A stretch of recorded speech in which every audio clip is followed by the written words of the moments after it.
అధ్యక్ష దయచేసి ఒక్కసారి వినాలి. 10 సంవత్సరాలు మీ ప్రభుత్వంలో క్రీడలను పూర్తిగా బొందబెట్టిన చరిత్ర మీది. ఒక్కసారి ఇక్కడ ఆలోచన చేయాలి. కేటీఆర్ గారు, హరీష్ రావు గారు చెప్తా ఉన్నాం, దయచేసి వినాలి మీరు.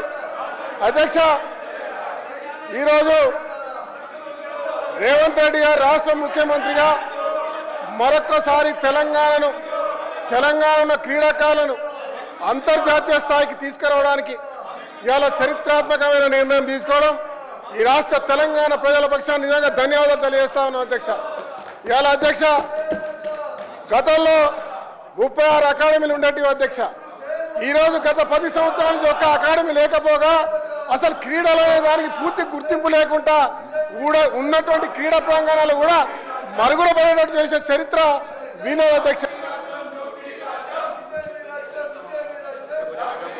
అధ్యక్ష వాళ్ళ ప్రభుత్వం వచ్చిన తర్వాత అనేక నిబంధనలు తీసుకొచ్చారు అసెంబ్లీలో, రూల్ బుక్ అని.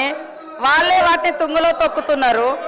అదే కాకుండా వాళ్ళ హయాంలో ఖమ్మంలో కానీ గిరిజన రైతులకు, ఆదిలాబాద్లో మహిళలకు, జగిత్యాలలో గౌరారం దానికోసం గౌరారం దగ్గర హుస్నాబాద్లో, అదేవిధంగా భువనగిరిలో ఇట్లా అనేక మంది నిరసన తెలియజేసినటువంటి రైతులకు బేడీలేసింది వాళ్ళు.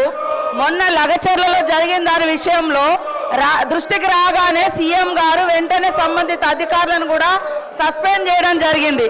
కానీ ఈ రోజు వాళ్ళు ఒప్పుకుంటారో ఆ రోజులలో మేము బేడీలేసి తప్పులు చేసినామని కనీసం ఒప్పుకునేటువంటి నైతిక ధైర్యం ఉన్న అర్హత ఉన్నదా నేను అడుగుతా ఉన్నా. కాబట్టి మీ ప్రభుత్వం ఉన్నప్పుడేమో అన్ని రూల్స్ బుక్ తీసుకొచ్చి ఎవరు వెళ్ళోకి రావద్దు, ప్లే కార్డులు పట్టొద్దు అని నిబంధనలు పెట్టారు. ప్రతిపక్షంలోకి రాగానే ఇంత దారుణంగా వ్యవహరించడం అయితే ఇది కరెక్ట్ కాదు. సభ్యులకు నిబంధనలు అన్నప్పుడు అన్ని అవే నిబంధనలు వర్తిస్తాయి. మీరు అధికారంలో ఉంటే ఒక నిబంధన, మేము అధికారంలో ఉంటే ఒక నిబంధన అనేది కరెక్ట్ కాదు. కాబట్టి సభ్యులు ప్రాపర్ వేలో వచ్చి డిస్కస్ చేస్తే బాగుంటుందని కోరుతా ఉన్నాం. అధ్యక్ష,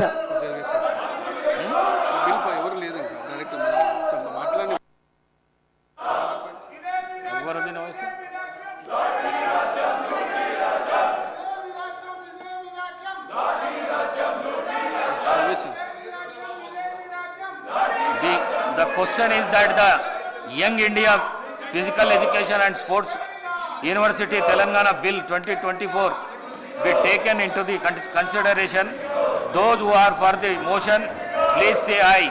Those who are against, please say no. Ayes have it, ayes have it. The motion is carried and the bill is consideration. I shall now put up the clauses to vote.